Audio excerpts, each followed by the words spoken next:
மறுக்கவே போகிறதில்ல. ஆனால் நான் படிக்கல.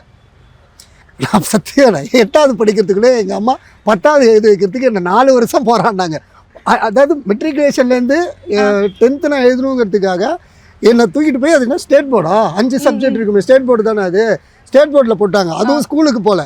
என் பொண்டாட்டி 10th படிக்கும்போது நான் 10th, என் பொண்டாட்டி +1 படிக்கும்போது நான் 10th, என் பொண்டாட்டி +2 படிக்கும்போது, என் பொண்டாட்டி காலேஜ் போகும்போது இதுக்கு மேலே என்னால் முடியல, அவமானமாக இருக்குது அப்படின்னு சொல்லிட்டு ஒவ்வொரு எக்ஸாமாக தான் கிளியர் பண்ணேன். பட் படித்தால் முன்னேற முடியும் அப்படிங்கிறத தாண்டி படிக்காமல் முன்னுக்கு வந்தவங்க நிறைய பேர் இருக்காங்க. ஆனால் இதை அட்வான்டேஜாக எடுத்துக்க சொல்ல, ஆனால் படிக்கலைனாலும் கற்றுக்க வேண்டிய விஷயங்கள் நிறைய இருக்குது. நம்ம டெய்லி ஒவ்வொரு நாள் வாழ்க்கையில் நிறைய கற்றுக்கணும். நமக்கு தெரிஞ்சது போதும்னு நினச்சி வாழ்ந்தோன்னா வாழ முடியாது, மிதிச்சுட்டு போயிட்டே இருப்பானுங்க. ஸோ கற்றுக்கணும். லேர்னிங் ப்ராசஸ்ங்கிறது இப்போது நீங்கள் ஹைதராபாத் போகிறீங்க, இல்லை பாம்பே போகிறீங்க, கொஞ்சம் அந்த ஊரில் வெங்காயம் வாங்கணுன்னா அதுக்கு எப்படி கேட்கணும்னு அடுத்தவங்ககிட்ட கேட்டு தெரிஞ்சுக்கிறோம்ல, அது ஒன்று தெரிஞ்சுக்க ஆரம்பிச்சிட்டா அப்படியே நம்ம நிறைய தெரிஞ்சுக்க ஆரம்பிச்சிடுவோம். ஸோ படித்தா முன்னேறிடுவான், படிக்காதவனும் முன்னேறுவான், கற்றுக்க ஆரம்பித்தான்.